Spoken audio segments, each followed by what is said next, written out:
Olá, amigos, mais uma vez para a nossa palestra da sessão de desobsessão de quartas-feiras, Casa de Fabiano, e a todos aqueles que se interessam por esse tema, porque todos somos necessitados em algum momento de conhecermos o assunto. Obsessão e desobsessão, o livro de Friedrich Holder Schubert, que estamos estudando no momento, junto com o Livro dos Espíritos e com o Evangelho segundo o Espiritismo.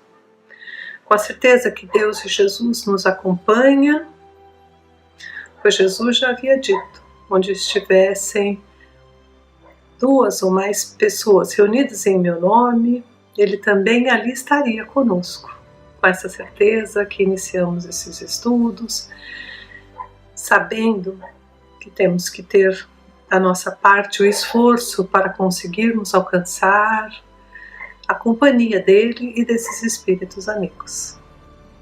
Que o Pai da Vida nos abençoe, que nos alcance com todo o amor que Deus emana, que possa chegar até nós, a todas as nossas famílias, a todos aqueles necessitados, que nesse momento se reúnem conosco em pensamento, que esses espíritos amigos trazem aqueles que estão aflitos como nós, no plano espiritual, ligados a nós, que todos recebam a paz que Jesus deixou no mundo.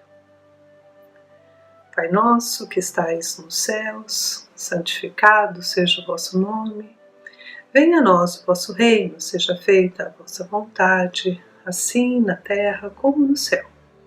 O pão nosso de cada dia nos dai hoje, perdoai as nossas dívidas, na medida em que estamos perdoando aqueles a quem achamos serem os nossos devedores. Não nos deixeis cair em novos erros e livra-nos de todo mal, que assim seja, graças a Deus e a Jesus. Então vamos lá, nós estamos no capítulo 20, né? Ou do livro novo, capítulo 4, a necessidade da reforma interior, reforma íntima. E da segunda parte do livro, que é a terapêutica, né, espírita, para ajuda na desobsessão. Então vamos lá. Um mal existente há muitos anos, há séculos mesmo, não resolve de súbito. Procedimentos enraizados e que se perdem na poeira do passado não se conseguem modificar repentinamente. Essa dificuldade é comum tanto ao obsediado quanto ao obsessor, e nas almas, em conflitos que se debatem no emaranhado de compromissos do pretérito. Mais difícil se torna a assimilação de novos hábitos que modifiquem conceitos e até mais ainda sentimentos. Hábitos de ódio, de revolta, de vingança, condicionamentos, de modos de proceder egoísticos e cruéis. Sentimentos que foram cultivados durante séculos, somente se transformarão no momento em que, cansados de sofrer, de se machucar nos espinheiros do caminho, no exato instante em que sorverem o conteúdo completo da taça de fel, forem tais irmãos conquistados pelas forças suaves e persuasivas do bem e do amor. Cada um tem um tempo.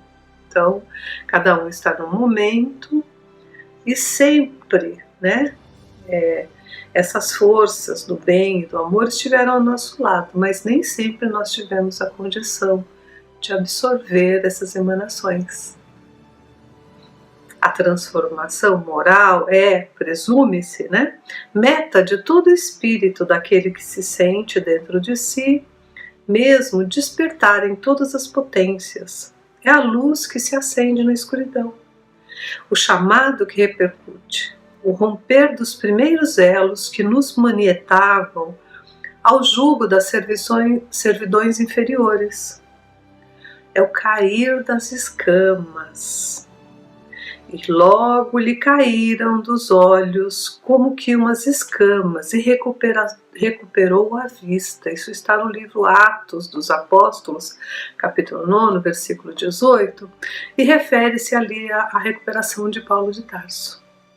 Emmanuel analisa magistralmente esse instante em que Ananias, sob o influxo do Mestre, devolve a visão a Paulo de Tarso, alertando-nos para outras escamas que também nos revestem.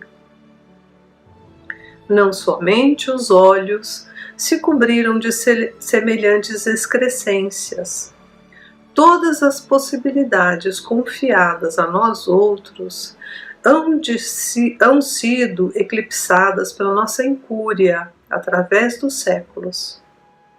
Mãos, pés, língua, ouvidos, todos os poderes da criatura, desde milênios, permanecem sob o venenoso revestimento da preguiça, do egoísmo, do orgulho, da idolatria e da insensatez.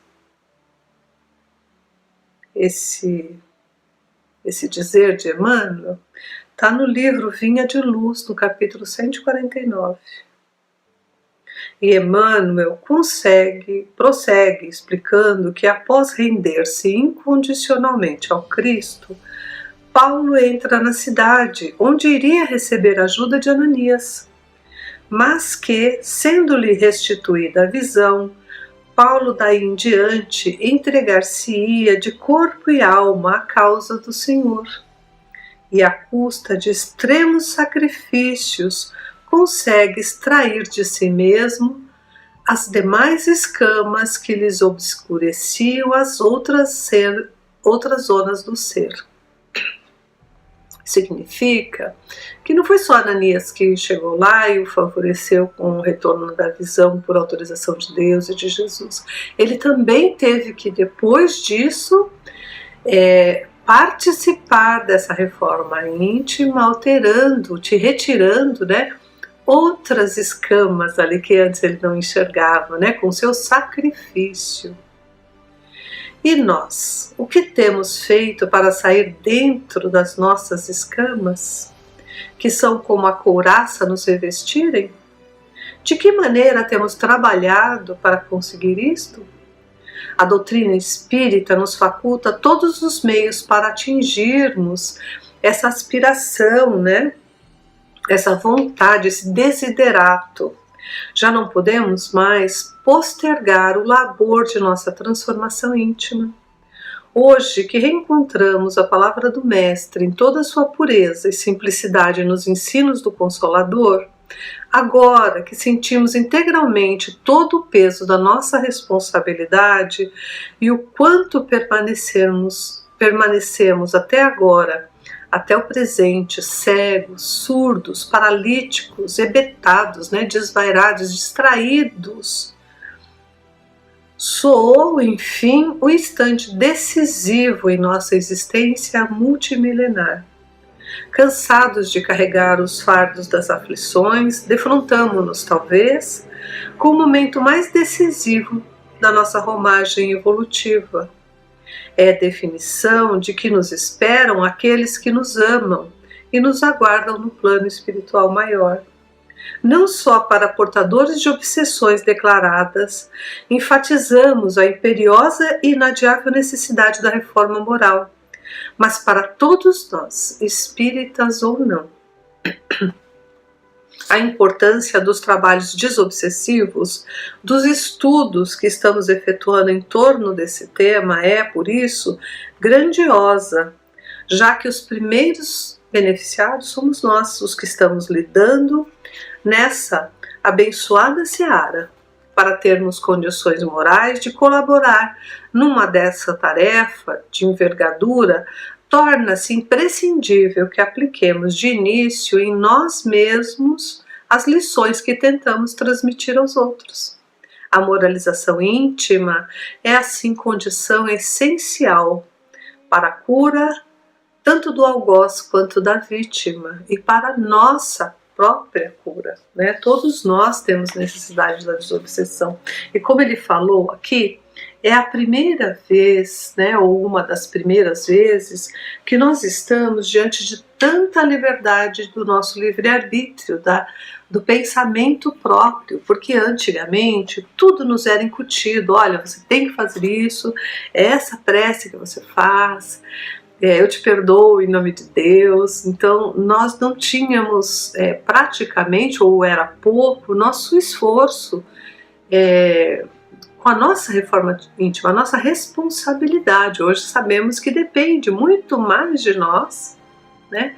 E sempre com a misericórdia, com a autorização de Deus e de Jesus, encerraremos um ciclo de sofrimentos e de aflições, né? Porque é necessário que tenhamos a intenção, tenhamos a boa vontade, tenhamos o nosso esforço. E Deus está vendo quanto nós estamos nos esforçando para sairmos desses ciclos, como ela falou aqui, Sueli Caldas Schubert, seculares, né? Há séculos nós vemos incidindo, reincidindo nos mesmos erros, né?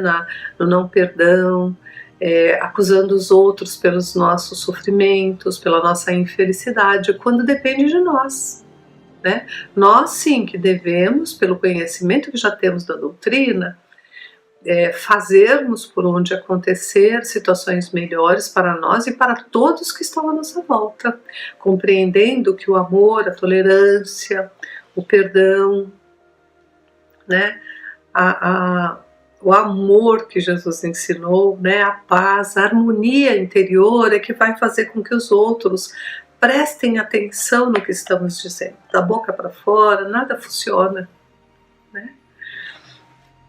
Então veja que até Paulo, um dos maiores discípulos divulgadores do Evangelho, ele passou pelos seus momentos ali de sofrimento, né? Não se esquivou e muito menos deixou de se esforçar para alcançar aquilo que ele queria, que era estar ao lado de Jesus, ao lado cumprindo o Evangelho de Jesus, né?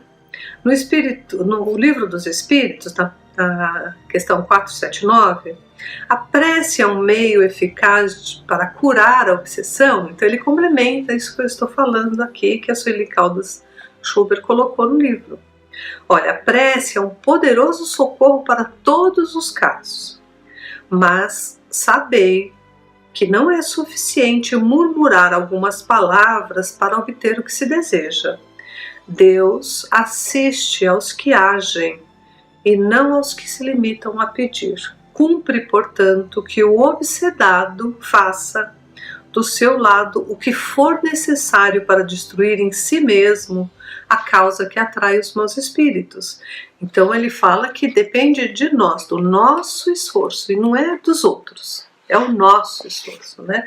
É a nossa contribuição para que tudo melhore, né? Porque nós fomos causa, nós demos causa a tudo isso.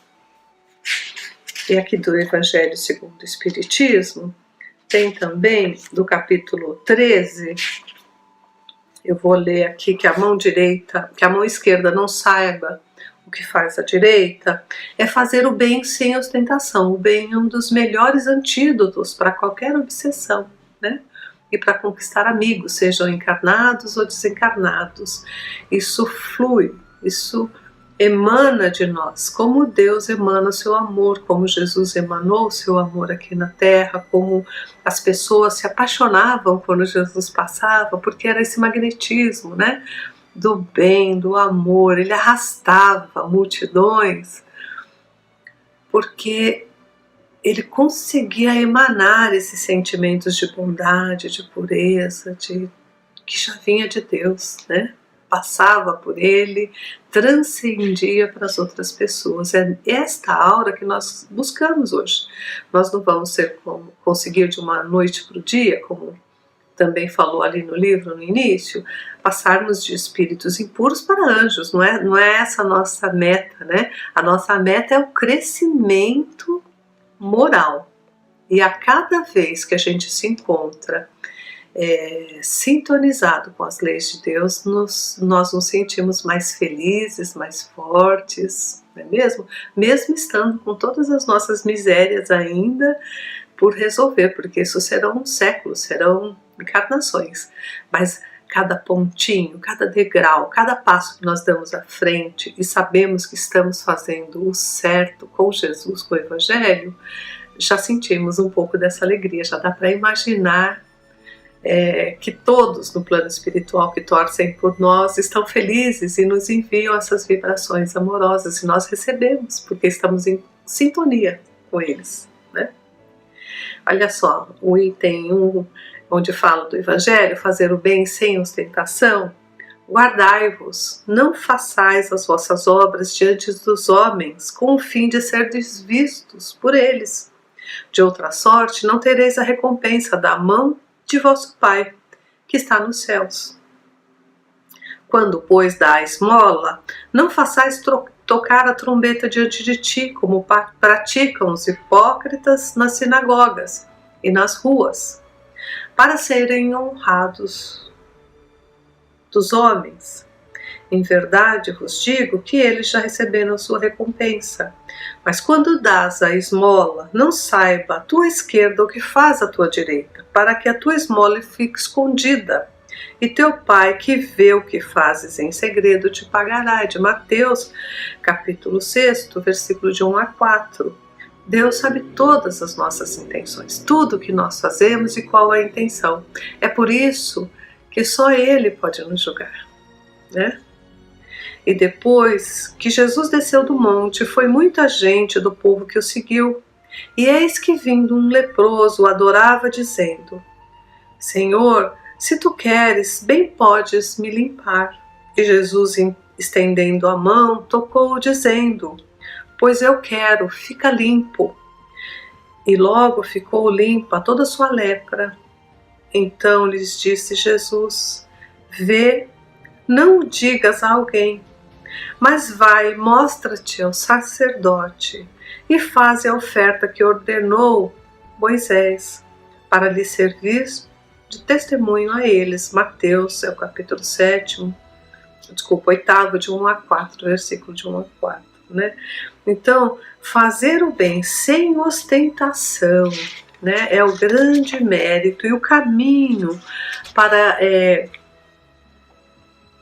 melhorarmos a nossa condição e sairmos desse processo obsessivo que estamos há muito tempo com eles e colocamos a culpa nos outros, né? Mas não é nosso esforço, que depende do nosso esforço, né? E tem uma passagem aqui no item 10 do mesmo capítulo, um espírito protetor, Lyon, 1860. Meus amigos, tenho ouvido muitos de vós dizerem: como posso fazer a caridade se quase sempre não tenho sequer o necessário? Ele responde, né? A caridade, meus amigos, se faz de muitas maneiras. Podeis fazê-la em pensamento, em palavras, em ações. Em pensamento, orando pelos pobres abandonados que morreram sem sequer ter vivido uma prece de coração que os alivia. Em palavras, dirigindo aos vossos companheiros alguns bons conselhos. Dizeis aos homens amargurados pelo desespero e pelas privações, que blasfemam o nome do Altíssimo: eu era como vós. Eu sofria, sentia-me infeliz, mas acreditei no Espiritismo e vede, agora sou feliz. Aos anciãos que vos disserem: é inútil, estou no fim da vida, morrerei como vivi, respondei: a justiça de Deus é igual para todos. Lembrai-vos dos trabalhadores da última hora, que receberam, né, o seu pagamento igual àqueles que chegaram na primeira. Para Deus não tem diferença. O que importa é o intuito, é o nosso esforço que estamos fazendo, se for de uma hora, de um dia, de um século, de anos, mas o que importa é o amor que empregamos nesses minutos, nessa hora, nesse dia, nesses séculos. A nossa intenção em ajudar as pessoas, isso conta no plano espiritual.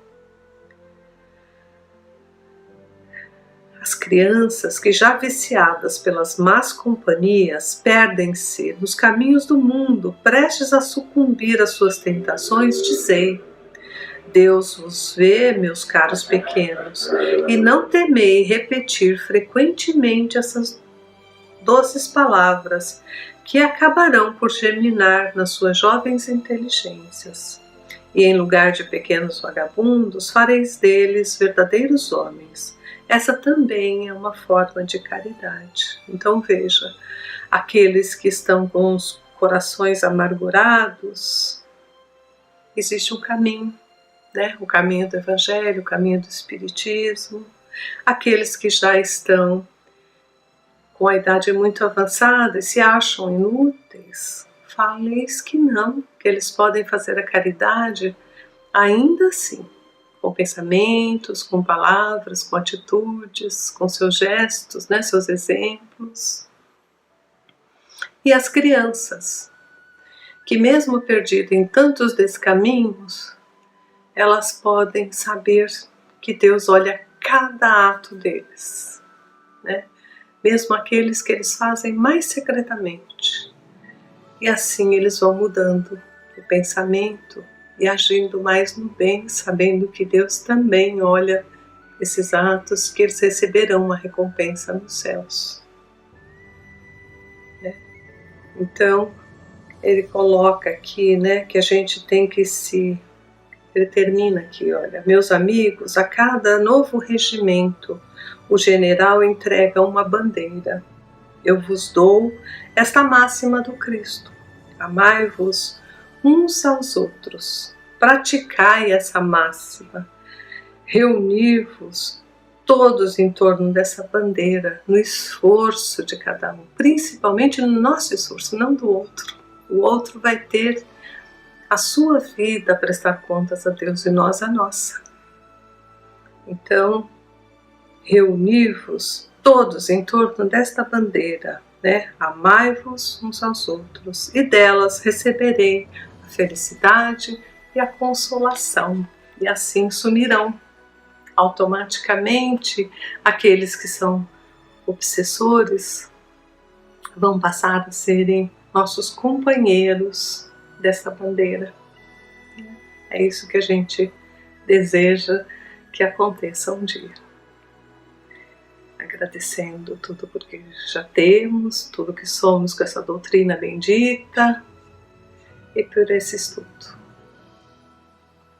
Pai nosso que estais nos céus, santificado seja o vosso nome, venha a nós o vosso reino, seja feita a vossa vontade, assim na terra como no céu. O pão nosso de cada dia nos dai hoje. Perdoai as nossas dívidas, assim como nós perdoamos os nossos devedores. E não nos deixeis, Senhor, cair em novos erros e livra-nos de todo o mal. Que assim seja, graças a Deus e a Jesus. Uma boa semana a todos.